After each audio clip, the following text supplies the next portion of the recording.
Konsep penyampaian berita buruk dan proses komunikasinya pada kasus paliatif. Dosen Ike Mardiati. Bahan diskusi, pendahuluan, pedoman penyampaian berita buruk, tahap penyampaian berita buruk, prosedur komunikasi dalam penyampaian berita buruk, role play, pendahuluan, proses penyakit, prosedur pengobatan, hasil perawatan, hasil pengobatan, tindak lanjut pengobatan, memunculkan suatu kondisi kekecewaan pada pasien dan keluarga, akan memicu terjadinya konflik dalam pelayanan kesehatan. Dibutuhkan proses komunikasi dalam penyampaian berita buruk, fenomena yang menjadi alasan mengapa sulit untuk memberitahukan berita buruk. Mungkin merasa bertanggung jawab dan takut jika disalahkan.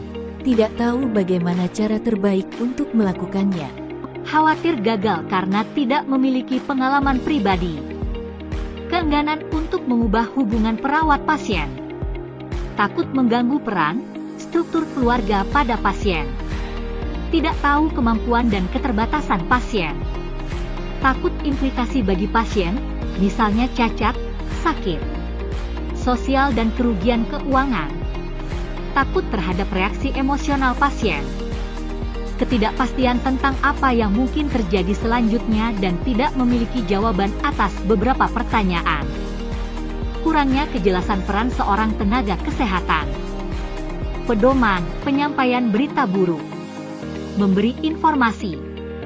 Cek pemahaman atau pengetahuan pasien tentang informasi yang diberikan. Identifikasi respon perhatian utama pasien. Berikan contoh strategi pemecahan masalah dan peningkatan kekuatan diri serta harapan yang realistis. Tahap penyampaian berita buruk. Ada 5 langkah utama. 1. Personal preparation. 2. The physical setting. 3. Talking to the patient and responding to their concerns. 4. Arranging follow-up or referral. 5. Feedback and handover to professional colleagues. 1. Personal preparation. Merupakan proses perawat dalam melakukan kesiapan diri untuk menyampaikan berita buruk. Secara personal perawat hendaknya melakukan self-evaluasi terkait proses penyampaian berita buruk. Beberapa pertanyaan perlu diajukan sebagai langkah awal proses persiapan diri perawat. Antara lain, apakah pasien mengharapkan kabar buruk? Apakah harus ada orang lain hadir, seperti perawat lain atau kerabat? Apa pasien sudah tahu tentang penyakit? Atau apa yang telah terjadi? Apakah saya mempunyai cukup waktu untuk menghabiskan waktu dengan pasien? Bagaimana jika ada pertanyaan di mana saya harus mempersiapkan diri untuk menjawabnya? Misalnya, bagaimana kalau dia marah dengan saya? 2. The physical setting.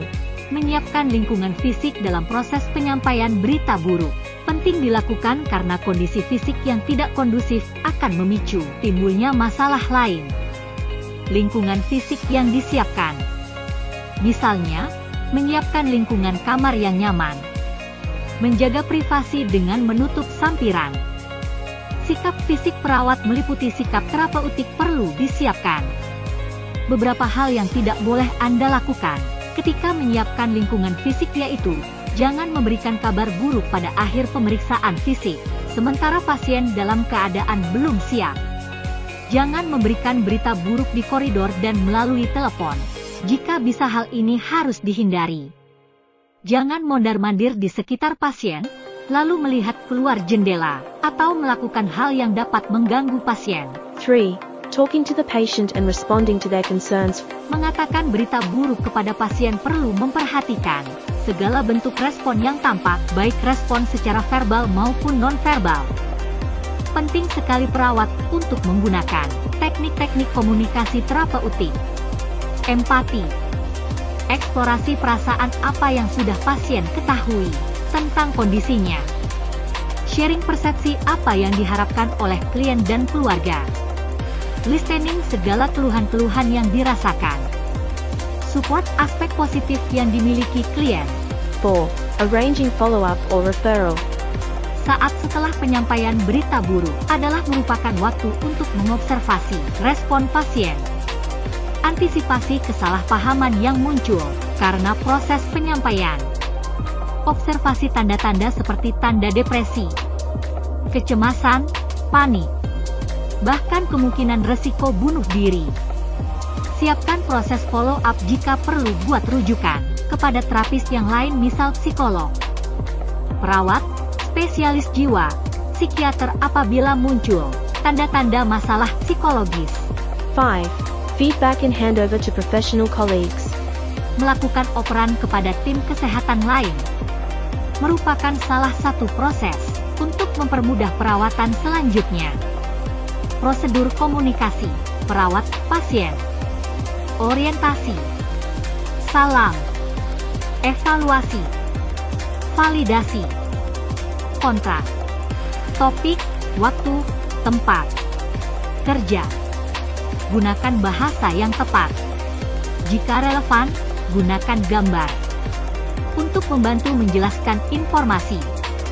Berikan bagian informasi yang paling penting terlebih dahulu. Eksplorasi pandangan pasien mengenai informasi yang telah diberikan kepadanya. Negosiasikan manajemen masalah.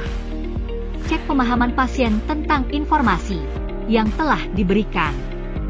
Berikan penguatan harapan yang realistis. Terminasi. Evaluasi subjektif. Evaluasi objektif.